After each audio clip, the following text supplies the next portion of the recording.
Dia faly miaravantsika rehetra indray izay manaraka izao horonan-tsary izao izay natokantsika manokana mba ahafahana mandray fampahirezana, manohy fahalalana ary indrindra ihany koa hahatonga antsika hanorona ny finoantsika ao amin'ny Kristy izay efa tompon'ny finoantsika tokoa manoloana ny zava-misy iainana ankehitriny. Araka ny efa nampanantenaiko taminao dia nio isika dia hijery loha hevitra ray indray. Ka n'izay zavatra ho resantsika dia mikasika an'ity tontolon'ny coronavirus ity ihany dia zao hoe ady amin'ny zavatra tsy hita maso ny coronavirus. Ary ady amin'ny zavatra tsy hita maso dia manahirana ihany ny miady aminy. Fa inona ny tokony ataontsika kristianina manoloana izany? Dia raha no resantsika tamin'ny farany teo dia inona moa no andraikitray amin'ny mampanompon'Andriamanitra ny olona anankiray? Inona andraikitray ny mpanompon'Andriamanitra? Ny asan'ny mpanompon'Andriamanitra dia manana asa pastoraly,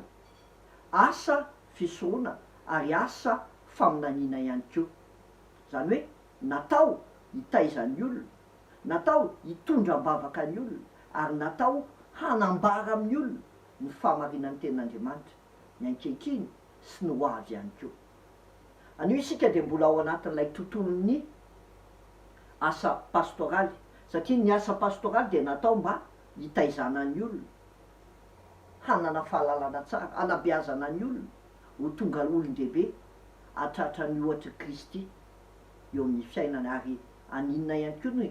ny asa pastoraly dia natao hananarana ny olona mba hatonga ny olona handeha arak'izay sitrapon'Andriamanitra. Zay nahatonga an'i Paoly apôstôly hoe fa zay soratra rehetra nomeny tsinjoman'Andriamanitra dia mahasoko ho fampianarana, ho fandresen-dahatra, ho fanotsiana zay diso ny fitaizana ny olona ao amin'ny fahamarinana mba ho tanteraka ny olon'Andriamanitra, ho vonona tsara amin'ny asa tsara rehetra. Ary zany ny asa pastoraly,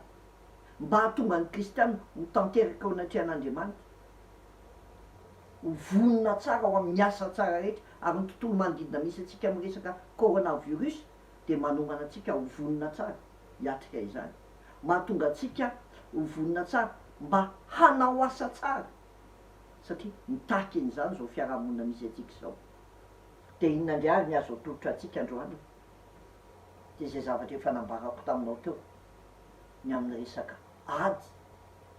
ary manoloana ny ady na ny olona resy na ny olona mpandresy. Raha iverenantsika kely ny zavatra omaly dia zao, miely maneran-tany ty valana aretina ity. Ao anatin'ny mpikambana amin'ny firenena mikambana misy firenena 850 dia ny firenena 100 amin'ireo dia efa hiaran'ity olany coronavirus ity, zany hoe ahitana ny tsy mikaretina Covid-19 zany. Ary me mitombo fa tsy me miena. Raha ny tarehimarika hitantsika omaly no jerena dia zao no azo avambara hoe omaly tsika ny teny fa 337 054 ny olona voany tsy mikaretina Covid-19 na ny coronavirus maneran-tany, ary 14 586 no olona maty hatreto aloha. Fa androany ny tarehimarika dia nanambara indray ny tarehimarika nomen'ny manam-pahaizana maneran-tany fa 438 441 ny olona vaovao, ny olona no fitombony olona mitondra ilay coronavirus, ary nahatratra 19 556 ny olona maty amin'izao fotoana. Dia raha ampifanalana ireo dia tao anatin'ny ray andro zany dia nisy 101 387 ny voan'ny coronavirus tao anatin'ny ray andro naneran-tany. 5070 ny olona maty naneran-tany. Ary zany zavatra zany dia zao hoe ny tarehimarika natao ahitana ny fivoarana sy ny fepetra tokony ho raisina. Raha 101 387 no voa dia midika zany fa olona 4212 isaky ny adiny ray no voa naneran-tany. Olona 7 isaky ny ray minitra no maty naneran-tany. Zava-doso zany no azafady olona fitopolo isaky ny ray minitra ny olona vaovao mitondra nyity tsy mikaretina covid-19 na ny coronavirus ity fa raha ny olona maty indray de zao hoe 5070 ny olona maty ao anatin'ny ray andro maneran-tany io ka raha zaraintsika 4 zany de zao olona 1,7 zany hoe 211 par heure ny olona matiny coronavirus ary raha zaraintsika 90 minitra zany de zao hoe olona 8 isaky ny ray minitra ny olona maty maneran-tany ry malagasy avako tena zava-dozy io tena zava-dozy ary zay nahatonga ny firenena mikambana efa nahita teo anivon'ny OMS ka nahatonga azy ny teny tamin'ny 11 mars zany hoe 14 andro lasa zay fa valanaretina io milediny zao tontolo zao ary zany nahatonga ny filoham-pirenena naneran-tany nanao fanambarana fa manoloanana ady izao tontolo zao de firy ny firenena am'izao fotoana manao état d'urgence ohatra reny tany miady reny fa saika zao état d'urgence sanitaire miady amin'inona nefa tsy mikaretina zay tsy hita maso afa manko raha fantatra hoe rivo fahavalonao de hainao ny miady aminy mitifitra any fa ity le fahavalo tsy hita maso de zay mahatonga ny filoham-pirenena maneran-tany sahiran-tsaina am'izao fotoana inona ny tokony atao ary hitatsika ny zava-nisy a tany Italie fa efa mihoatry ny 5200 zao ny olona maty tany de rehefa nanao fanambarana ho an'ny vahoaka ny prime ministre tany Italie de nitomany izy ary rehefa nitomany izy de zao hoe efa nanao niezaka rehetritsika mba hanafoanana an'ity coronavirus ity mitady ny fomba rehetra isika mba amerina ny ain'ny olona mba hatonga ny olona tsy ho faty kanefa voafetra isika tsy nahavita isika ozy izy fa zao tsy manana fanantenana isika raha tsy mitodika amin'Andriamanitra Andriamanitra raitsika ozy izy lay tompony lanitra sy ny tany no fanantenana tokana manoloana an'izao ady atrehan'izao tontolo zao ny am'ity coronavirus ity ary zany no teny everina fa teny pahendreny raha samy miteny daholo reo filoham-pirenena reo fa ny tenin'ny prime ministre italiana hitatsika hoe teny pahendreny hoe tsy voafehatsika io hoe tsy voafehatsika io fa mila an'Andriamanitra azany mila tadidina hoe voafetra ny fisainan'ny olombelona manampaizana ngeny raha ny olona tany Chine na ny Amerikana na ny Frantsay na ny Anglisy manampaizana daholo anareo e fa maninona hatreto mbola tsy nahita le vahaolana satria voafetra ny fisainantsika olombelona fa saingy zao mila tadidina Andriamanitra ny tompony hery sy ny fahalalana rehetra ary raha tsy manontany an'Andriamanitra ny olona de tahaka ny miasa maina ihany fa rehefa tsisy an'Andriamanitra tsy zavatra vitan'ny olona zany eo fisainany mety mahavita ihany ny olona fa voafetra ary ny vanim-potoana ohatra tahaka an'izao a de nahatonga ny olona miantso fiaraha-mivavaka mitaona ny olona mba hivavaka nanao izany teto amin'ny firenetsika tamin'ny alalan'ireo ray aman-dreny tao anivon'ny FFKM nanao izany ny fiangonana zandry teto Madagasikara ary mbola mitoy ary ny ronjom-bavaka hatramin'izao miantso tam'ty an'io ty ny paparay masina hoe ndao hiary hivavaka isika ka niombonatsika de anao vavaka nampianariny tompo tamin'ny 12 andro tao nanao izany ny rehetra ary isa tokantrano de nivavaka ny olona nangataka ny olona am'izao fotoana maneran-tany raha ny sehatry ny kristiana fa zao no mila tadidina zay rehetra traika na miatrika le izy mivantana koa mila manana fotoana mivavaka manokana ianao tsara le hoe hoetom-bavaka fa mila tezaina koa ny olona hivavaka mivantana amin'Andriamanitra mangataka amin'Andriamanitra ao anatin'izany mivavaka manko ny manova zavatra mivavaka ny manova zavatra ary ny Amerikana mahalala tsara an'izany hoe mivavaka ny manova zavatra de voaraikitry ty olan'ny coronavirus ity de ny président ny république mihitsy tany Amerika no nangataka vavaka ary tonga ny mpanompon'Andriamanitra rehetra nivavaka ho azy tonga ny mpiara-miasa aminy de niara ny vavaka satria tsy voafehan'ny sain'olombelona io ary ozy izy Donald Trump hoe ny firenena Amerikana de firenena matahotra an'Andriamanitra ary miantso an'Andriamanitra no zany ny tantaran'ny firenena ka ao anatin'ny fotoan-tsarotra ohatr'izao indrindra ozy izy ny mila hiverena ny firenena indray mitodika amin'Andriamanitra de tahaka an'izany koa tsika eto Madagasikara mila mivavaka isika ho amin'ny mpitondra fanjakana ary ny mpitondra fanjakana koa tokony mahatsiaro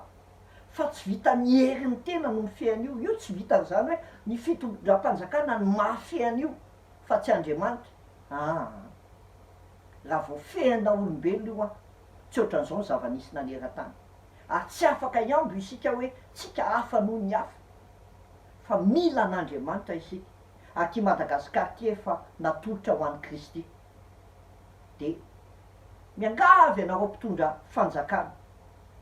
tao amin'ny olona hitodika amin'Andriamanitra ary mpitondra mihitsy ny voalohany zay manana ndraikitra rehetra ny voalohany mila mitodika amin'Andriamanitra ary le hoe mitodika amin'Andriamanitra tsy hoe mitodika 90 degré fa tena mitodika 180 degré tena mila miodina mitodika amin'Andriamanitra ny vahoaka malagasy ary atsika malagasy de indramoko ny tenin'ny Paoly apôstôly Timoty voalohany toko faharoa andininy faharoa manao hoe koa mananatra voalohany indrindra ao mba atao zay fangatahana fivavahana fifonana fisaorana ho an'ny olona rehetra ho an'ny mpanjaka zay rehetra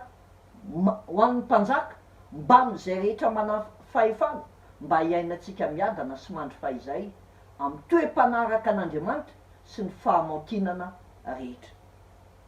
Paoly miantso ny kristianina hivavaka ho an'ny mpitondra fivavahana ho an'izay rehetra manana fahefana ary andraikitsika kristianina zany tsy mitsikerany andraikitritsika na mitazana fotsiny andraikitsika fa tena mila mivavaka ho an'ny mpitondra isika ary raha misy ianao manana fahafana manokana miona amin'ireny mpitondra fanjakana reny ndana manantona azy de andana miara mivavaka aminy mila an'izany ny firenetsika mila an'izany reny mpitondra reny koa mananatra anareo voalohany indrindra ao mba ataonareo zay fangatahana fivavahana fifonana fisaorana ho an'ny olona rehetra ho an'ny mpanjaka mba n'izay rehetra mana fahefana ina ny dikany hoe ho an'ny mpanjaka ho an'ny filoham-pirenena so an'izay rehetra manana fahefana tsy mora ny andraikitry ny olona manana andraikitra tsy mora zany atao hoe mitarika indrindra fa zany atao hoe mitondra firenena izany fa ny anjarantsika kristianina de mivavaka ho an'ireny mila misitona ny lesontsika tamin'ny zavatra efa niainany olona tany ivelany fa raha ny Amerikana nampitodika ny olona tamin'Andriamanitra raha ny prime ministre italiana de tena niaiky fa ny vahaolana sy ny fanantenana am'izao olana toerana izao de le Andriamanitra rainy Jesosy Kristy zay tompony lanitra sy ny nanao lanitra sy ny tany mila mianatra an'izany isika ary mila mianatra isika mba tsy hipoka eto amitsika io fa zava-dozy io fa tandremo fa sao de hoe ilaza hoe tsy mino fa maty raha tsy avy nandevona tara loatra zany aza manantena mihitsy tsika malagasy hoe ohatry milamindaminy tsika de hoe ohatry ny fiainana mandeha tsy maninony ty tadidy io fa raha mipoka io tsy zaka ny aitsika tsy zaka ny fanahytsika tsy zaka ny heritsika de ny teny malagasy fahendrena malagasy de mahafinaritra hoe aleo misoroka toy zay mandevona tsy hoe aleo misoroka toy zay mitsabo a aleo misoroka toy zay mandevona satria tsy zakatsika raha ny zavatra hitatsika tahaka an'izao no sanatrim-potra de isika kristianina ny anana toe-panahy zany tahaka ny Estera nitomany Estera rehefa nareo aripaka olo ny jiosy de nitomany izy de nitenina nareo fa ataoko ahoana fijery ny lozanjolo fireneko ary ataoko ahoana fijery ny fandriana ny avako mila manana toe-po onena ho an'ny firenetsika isika mila manana toe-po onena ho an'ny avatsika isika am'izao fotoana izao de inona ary ny tokony ataotsika malagasy osisitsika raha veritsika kely de zao hoe aleo midy ao an-trano e mijanona ao an-trano e fa ny zanak'Israely nalefa rehefa nandefa ny Isaia mpaminany Andriamanitra de naminaniny amin'ny zavatra loza hitranga ka rehefa hitranga zany ozy izy de zao ny zavatra ataonareo horipaka reo Edoma sy ny firenena manodidinareo zay nampijaly anareo fa zao mandehana ry olo midira ao amin'ny efitranonao ary mirindrana varavarana ianao ka mierekely indray mpimason'onjy mandra-pahalasa ny fahafatesana ndana miditra ao an-trano aza mivaoboaka mijanona kely ao fa ndray mpimason'onjy mandra-pahalasa ny fahatezerana mandra-pahalasa ny coronavirus de mijanona aloha ao an-trano io ane tsy le virus ane tsy izy ny manantony fa ny olona no mitondra azy mivezivezy mandeha zay no mahazava-dozan'io zavatra io de ny tenin'Andriamanitra de miteny amitsika hoa hoe ny mahira-tsaina mahatazona ny loza ka mihery fa ny kely-tsaina kosa mandroso kavoa karazan'olona iny ianao olona mahira-tsaina ve mahita loso ty ozy izy raha iny manonja de tonga de miomana mitandrina sainao kely-tsaina hoe ndao fa hita eo iza malala zay apitso fa tandremo fa mila mijery lavitra isika aza ratsy loatra ianao ary aza-dala nahoana ianao no faty raha tsy efa tonga ny andronao nahoana ianao no ho faty raha tsy tonga ny andronao noho izany a tandremo eo amin'ny fiainana mitandremo eo amin'ny fiainana zay mitandrina ny didy manko mitandrina ny aina fa zay tsy mihevitra ny alehany de ho faty zay mitandrina ny didy mitandrina ny alehany fa zay tsy mihevitra ny alehany de ho faty ozy izy ny soratra masina napetraka reny fitsipiky reny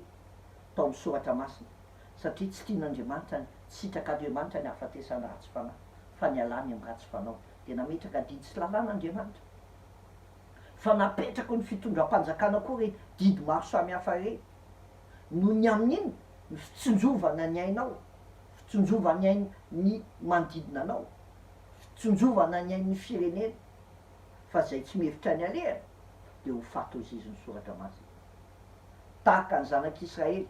alohan'ny voany tao Egypta de nasaina nyjanona tao an-trano izy de ozy izy ny soratra manao hoe ary aza misy mivoaka ao ambaravarany tranonareo avy ianareo Exodosy 2:12 andiny 4:20 aza misy mivoaka ao ambaravarany tranonareo ianareo midia ao fa midina ninona tao moa izy miomana mba handresy midina ninona tao moa izy mba tsy arany fahafatesana de zay koa ny antony mahatonga atsika midy an-trano mba tsy arany fahafatesana mahatonga atsika midy an-trano satria anatena fa mbola hivoaka ao amin'ny fiainana isika ho amin'ny fifaliana de mahaiza mipetraka tsara ao an-trano aloha mahaiza mipetraka tsara ao an-trano aloha fa saingy zao meteza ho akofany rany Jesosy ianao sy ny ankonanao tahaka lay raha natao tamin'ny tolam-baravarana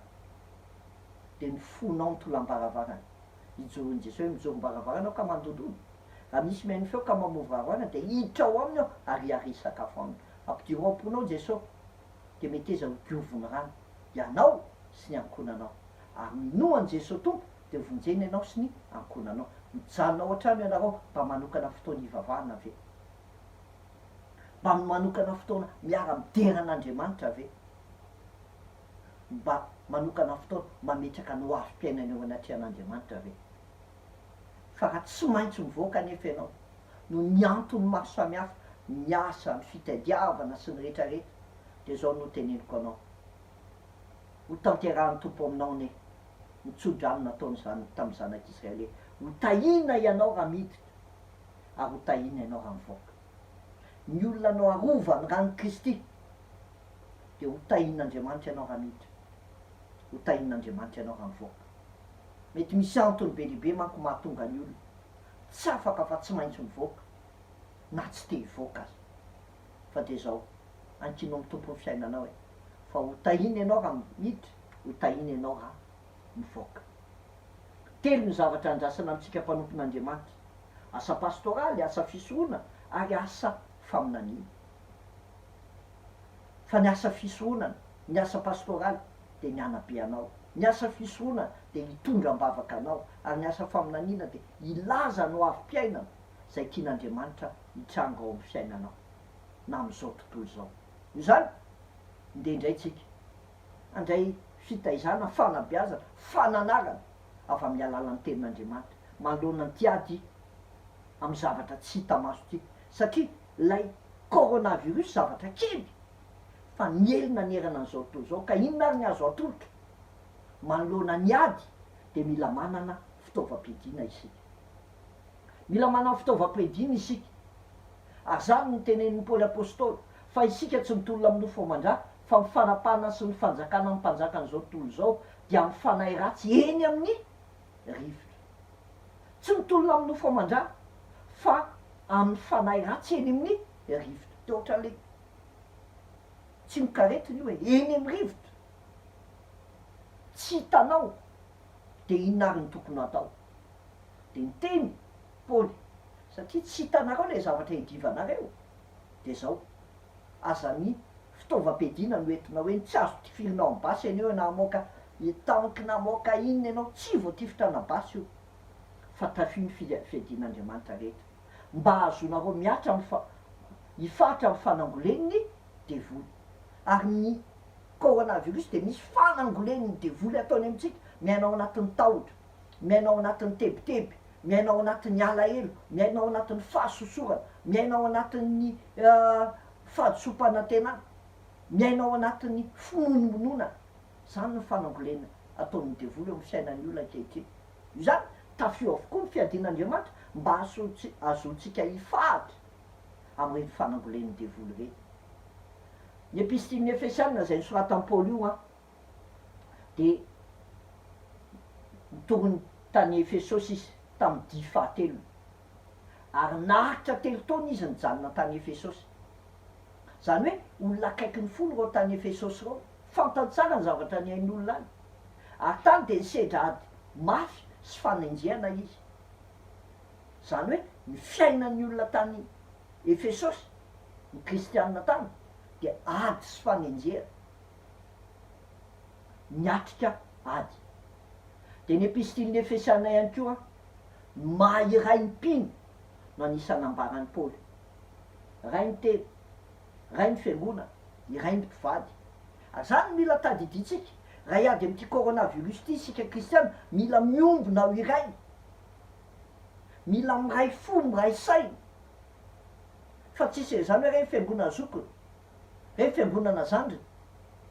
reny fiangonana dure, reny manao azy fiangonana pure, reny manao azy fiangonana sur, fa hafa ihany ny fiangonana mur. Ny kristianina mur de mahay miaraka amin'ny olona, fa sika na maro ara de iray ihany amin'ny tompo. Ary zany io coronavirus io fomba anakay mila anehoan'ny kristianina, fa za diso adversaire e, sao de diso fahavalo isika, sika ihany no ifampitifitra eto. Anisan'ireo epistily voasoratra tany am-ponjy io, fony Paoly migadra tany Rome, zany hoe tsy afaka mivoaka, tsy nahazo mivoaka, zany hoe tratrin'iny ny Paoly confinement, tsy afaka mivoaka koa izy. Tahaka atsika ohatr'izao de tao izy ny nanoratra, ary tam'izany tamin'ny fotoana nanoratany Paoly fon'izy ny gadra de zao hoe miaramila foana no hitany eo de rehefa iny hitany de nahatonga inspiration tany aminy voasarika izy de miteny izy mila mahery na manahoana ny ady na manahoana ny ady fa farany mahery zao amin'izy zao izy ao amin'ny tompo ny faherezana antsika de tsy mahita fampaherezana ianao raha tsy ao amin'ny Kristy aza mitady olona mampahery anao zany ny olona tsy afaka mivoaka raha teto zao le mpiandry raha teto zao paster raha teto zao any manoloana zao mba hizarao fotoana ohatry zao mihitsy ny teny anarantsika mitady fampaherezana amin'ny tompo mitady ny tompo ianao irery eo ny fiainanao fa raha katsahanareo ny fonareo marina tokoa hoy ny tompo de ho hitanareo le miaramila zay resahan'ny Paoly eto anefa de mipetraka amin'ny toeran'ny mpiaro fa tsy mpanafitra zany hoe le olona maniny miaro telo fa tsy olona aniny handeha hanafika ary ny coronavirus ihany koa de zao tsy hoe afaka hanafika an'io isika fa mila miaro tentsika manoloana an'io fiarovatena no ataontsika karaha Paoly no resaka an'le hoe tafeo avokoa ny fiarovan'Andriamanitra rehetra ny fiadin'Andriamanitra rehetra de fitaovam-piadina hiarovanao tena zany de inona ary reo fitaovam-piadina mba ahazoantsika miady amin'ilay zavatra tsy hita maso inona daholo reo fitaovam-piadina reo de zaraintsika roa le izy ny anaky telo am'reo fitaovam-piadina reo a de mahakasika ny fomba fiainatsika ohatra miaina amin'ny fahamarina ohatra miaina amin'ny rariny ohatra miaina amin'ny fihavanana ary vanim-potoana ny coronavirus de mila iverenatsika am'izany atao hoe miaina amin'ny fahamarina ny rariny ny fihavanana izany zay le fomba fiaina fa ny faharoa de ny fomba fisaina ina le fomba fisaina ny fomba fisaina indray de zao hoe ny finoana mila matanjatsaina ianao mila olona manam-pinoana ianao ny fisainana mila manana iny antokany amin'ny famonjena ianao eo ny fiainanao ny fisainana de maniny voavolavolany ny tenin'Andriamanitra no mamolavolany sainao de hoe le fiadin'Andriamanitra reo anakeny reo de andao ary jerentsika ny voalohany sky ny fahamarinana ny valahanareo ny miaramila romanina de ny fehikibo no ampiasainy de apetrany eo zay zavatra rehetra ilainy zay zavatra rehetra ilainy de raha tsy manao fehikibo izy de tsy afaka mihetsika tsara tsy afaka mandeha tsara tsy afaka manao ininona tsara de raha tsy manao fehikibo izy a de tsy afaka hiazakazaka siady amin'ny fahavalony zany io fehikibo de hitatsika tsara fa ny zavatra hitatsika de zao hoe raha tsy miaina amin'ny fahamarinana koa sika de mora laviny fahavalo raha zao ianao tsy mianatra an'izany hoe mandeha amin'ny fahamarinana fa mandaingalainga mamitapitaka de fotoanany fandinian-tena zao fa olona mora resy ianao ny fanirina hiaina anatin'ny fahamarinana ny tokony hanamarina ny fiainatsika mba ho mpandresy na eo anivon'ny fiangonana na eo anivon'ny kristianina mpiaravavaka na eo anivon'ny fiarahamonina zany no mampandresy atsika kristianina ary ny fanirina hiaina amin'ny fahamarinana no miazo any zavatra rehetra amin'ny maro kristianina mpandresy atsika ka raha mitenitsika hoe kristianina de fotoanany fandinian-teny zao kareny tena miaina amin'ny fahamarinana ve tena miaina amin'ny fahamarinana ve fa sky ny fahamarinana ny valanareo ary amin'ny vanim-potoanany coronavirus de mila mifampitaizandeha amin'ny fahamarinana isika fa misy olona mitony tena ho kristianina mpivarotra nefa mampiakatra vidin'entana manararoatra manao ny zavatra tsy marina ary misy olona tao anatin'ny tsy fisiny fahasarotana vokatry ny coronavirus de tady hiaina amin'ny tsy fahamarinana fa zao noetytsika mandresy raha teo mpandresy isika ny fomba fiainana de mila mandeha amin'ny fahamarinana ary mila mifampitaiza andeha amin'ny fahamarinana tsika kristianina mihitsy mila mitaiza ny olona andeha amin'ny fahamarinana am'izao fotoana ary mila samy teny rehefa misy zavatra hitanao fa tsy marina de anitsio ny olo. Tafio avokoa ny fiadin'Andriamanitra rehetra. Inona ny voalohany? Fahamarinana. Mila miaina ny fahamarinantsika. Fa ny faharoa ny rariny. Fomba fiainana anakaiky io zany mitafy ny rary no fiarovan-tratra. Ny fiarovan-tratra ny rariny. Ny fiarovan-tratra ny tratra no miaro ny fo sy ny ao anatintsika rehetra. Jesosy de niresaka be de be momba ny fo. Tandremo ny fonareo izy. Fa avy ao amin'ny fo no ivoan'ny ratsy rehetra. Rehefa ratsy fo isika de ratsy koa ny fijerintsika ny zavatra misy eo amin'ny fiaina. De mila arovana ny fo. Be de be nge am'izao fotoana n'izao iainantsika zao manahirana ny zavatra tenen'ny olona, ny zavatra renao, ny zavatra hitanao, be de be manimba ny fonao, faharovo ny fonao. Raiso ny fiarovan-tratra de mba manao ny rariny. Paoly raha miresaka momba ny fiarovan-tratra de milaza amitsika fa ny fiainana ny rariny no andresentsika ny asan'ny Satana. Raha ny kristianina miaina amin'ny rariny sy nihitsiny de ho mpandresy ianao. Tandremo ny fomba fiainantsika mba hanao ny rariny hatrany de tena ho mpandresy isika. Fa rehefa tsy manao ny rariny isika de aza manantena ho mpandresy. Io zany mitafy ny rary no fiarovan-tratra. Jereo fa be de be ny zavatra tsy rariny am'izao fotoana eo fiaina. Fa anjaratsika no miaina ny rariny aloha amin'ny maha kristianantsika. Manao ny rariny. Raha tsika tratrany tsy rariny marary fo isika. Fa sao de tsika koa manao zavatra tsy rariny amin'ny olona manodidina antsika. Manao zavatra tsy rariny. Fa mila miaina amin'ny rariny sy nihitsiny isika. Ka teo mpandresy. Ary manoloana ny coronavirus de tena mila miaina amin'ny zavatra rariny isika. Ny zavatra somary nanaitra ty hitako tao amin'ny Facebook le hoe fiderana sotoriteny fitaombavaka fahatelo. De misy lohahevitra eo. De eo ambany eo misy hoe rehefa satria tsy afaka miangona de hoe fanatitra atero am'izao alefaso am'izao numéro zao, fanomezana manokana alefaso am'izao. Tsy fantatro aloha na ahoana na fomba le fa fiainan'le fiangonana le izy. Fa ny any teneniko de zao amin'ny maha mpiandrondry atsika manao asa pastoraly de vanim-potoana tahaka an'izao mihitsy no ilana atsika kristianina miaina ny rariny. Fa tsy rariny raha ao anatin'ny fahorian'ny olona am'izao fotoana isika mbola manararoatra. Mety be raha ohatra hoe manangona vola rakitra isika mba hanaovantsika hanomezantsika n'ireny olona sahirana am'izao vanim-potoana iainantsika zao. Fa raha izao tsika ny mbola manangona rakitra ho atsika mpitarika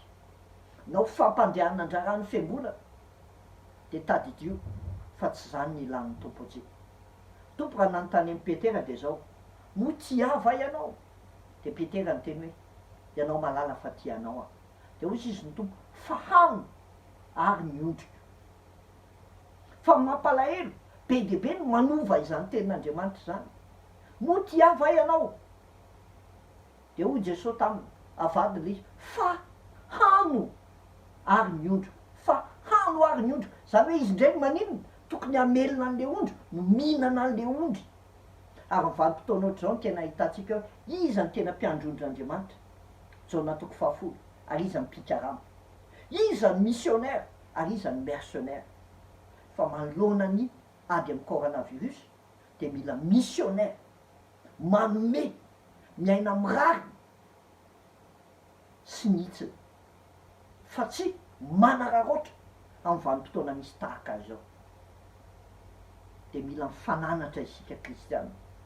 fa indraindray reny mitenenan-dratry ny anaran'Andriamanitra. Ny tompo de miteny ny zavatra rariny de zao hoe fa hano ary ny ondry. Fa ny zavatra tsy rariny de zao hoe fa hano ary ny ondrika. Azavadika ny tenin'Andriamanitra. Tsika tokony namelona indray no mihinana ny ondry, tsy rariny zany. Ary tsika kristianina mila mifamelona am'izao vanim-potoana ny ady amin'ny coronavirus zao. Ary zany ny rariny. Raha mba manana ianao de mizara fa zany ny rariny. Fomba fiainana de hoy izy fa satria any andro isika de aoka ho ny tena kahitafy ny finoana sy ny fitiavana ho fiarovatratra ary ny fanantenana ny famonjena ho fiarovan-doha. Tesaleoniana voalohany toko 5:5 hitafy finoana fitiavana ho fiarovatratra. Zany ny zavatra ny rariny de ny olona mandeha amin'ny finoana de ny olona mandeha amin'ny fitiavana. Zany ny rariny ary zany no andrasana antsika amin'izao fotoana. Ary ny fahatelo farany a amin'ilay hoe fomba fiaina voalohany inona famarinana, faharoa inona rariny, ary ny fahatelo inona fihavanana. Mila miaina amin'ny fihavanana isika de hozy izy ny tenin'Andriamanitra ary kioraroa ny fahavonona-panahy avy amin'ny filazantsara ny fihavanana ny tongotrareo. Kiraroy ny fahavonona-panahy avy amin'ny filazantsara ny fihavanana ny tongotrareo. Ny kiraro a de voatokana ny jiosy miao amin'ny fomba famindra, io ny mampandeha milamina. Ny kiraro a mba hahafana mandeha sy manambara ny filazantsara de mila miomana sy manana fahavonona antsika. Mila miomana antsika kristiana mandeha mitory ny filazantsara amin'izao fotoanan'izao, fotoana ny ady amin'ny coronavirus izao. Kiraroa ny fahavonona-panahy avy amin'ny filazantsara ny fihavanana. Ary satria filazantsara ny fihavanana de aoka sika aloha ny vita fihavanana voalohany ary tonga mpampiavana. Sika ve vita fihavana amin'Andriamanitra, zay tsika vao afaka mampiavana ny olona. Noho izany ny coronavirus de mampandiny tena tsika hoe isika ve efa vita fihavana amin'Andriamanitra aloha. Ianao ve efa tena mpivavaka sa mbola mpiangona? Fa mpiangona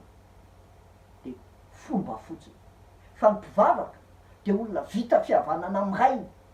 Ka raha nanao mivavaka nampianarin'ny tompo izy de zao hoe rainay io zay any an-danitra mahatsiaro fa tena zanaky dady izy, zanaky dady izy. Ary mila miverina amin'ny dady isika, fa rehefa miverina amin'ny dada isika zay vao afaka mitsinjo ny zanaka mapara de mahazo hery vaovao. Ary zany ny vanim-potoana ilana ao anatin'ny coronavirus. Ny olona miverina amin'ny dada rainao zay any an-danitra no afaka mitsinjo ny zanaka maparany de mahazo hery vaovao izy eo amin'ny fiainana. Tsy manany ihany raha miteny zany a tsy misy resaka politika zany, fa mila miavana amin'Andriamanitra isika. Relation verticale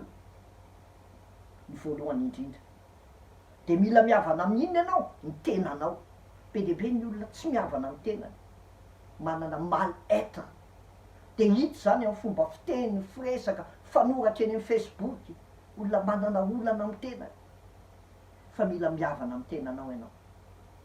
fa nataon'Andriamanitra tsara no arina ianao. Malalo i masony anao, be voninahitra anao sady tia, fa ny olona mety manao tsinitsinina anao. Ary mila miavana amin'inona? Amin'ny hafa. Ary zany le hoe kiraroy ny fahavonona-panahy ny filazantsara ny fihavanana ny tongotrareo. Miavana amin'Andriamanitra, miavana amin'ny tena ary miavana amin'ny hafa. Ary zay le hoe relation verticale de relation horizontale. Ary zany ny fanamboatsika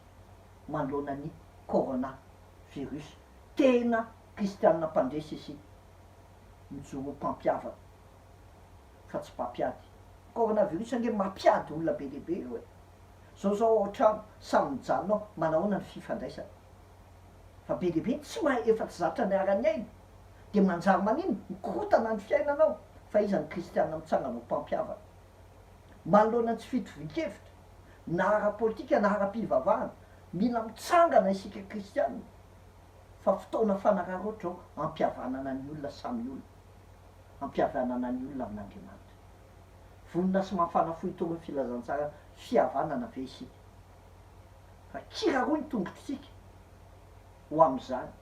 Ary zany ny tenen'ny tompo hoe mandehana any am'izao tontolo zao ianareo mitoriny filazantsara amin'ny olombelona rehetra. Ny fisian'ny coronavirus olana maneran-tany, mila rarotiny kristianina maneran-tany hitondrana olona hanantona ny hazo fijalian'i Kristy. Tsy olona mameno fiangonana ny tanjona, fa olona mameno ny lanitra, olona mameno ny lanitra. Ary eo no fomba fiainana mila ananantsika. Fa rehefa mitongo ny filazantsara isika de hozy izy ny Romana 10:5 hoe ataony ahoana ny fotoa raha tsy nirainy de maniraka anao ny tompo androany mitany iza no irako iza ny irakay aza manao hoe nity aho irao izy fa nity aho tompo irao aho na tsy afaka mivoaka ary afaka mizara tenin'Andriamanitra amin'ny alalan'ny teknôlôjia am'izao fotoana araky ny voasoratra hoe akory ny hatsaran'ny tongotry ry mitondra teny soa mahafaly mahafinaritra ny olona ve ny fisianao sa manao ao tafio avokoa ny fiadin'Andriamanitra rehetra de inona le fomba fiainana fahamarinana rany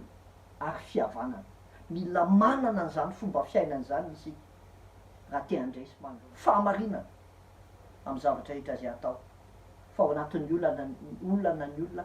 tady ivilambelana ny fiainana rariny amin'ny fomba fiainana manao zay mety azo atao ho an'ny hafa ary fihavanana olona mitondra fihavanana ao anatin'ny kotana sy loza misy ankehitriny fa inona ny fitaovam-piadiana manaraka raha zay ny fomba fiaina de ny fomba fisaina de ny finoana famonjena ary ny tenin'Andriamanitra de ajantsika eo aloha ny androany fa manaraka indray tsika resaka any amin'io reo fitaovam-piadiana meni-pôly de izay mahakasika ny fomba fisainatsika de ny finoana famonjena ny tenin'Andriamanitra fa ny resantsika teo iny de ny amin'ny hoe mila manana fomba fiainana miaina amin'ny fahamarinana ny rariny ary ny fihavanana isika fa de ny fisian'ny coronavirus de mahatonga atsika hanana fieritreretana ihany koa ahoana ny atrehantsika an'io ahoana ny atrehantsika an'io amin'ny fomba fiainana miaina amin'ny fahamarinana miaina amin'ny rariny ary miaina amin'ny fihavanana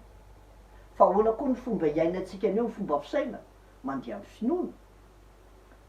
miazona ny famonjena ao Kristy ary manaiky volavolain'ny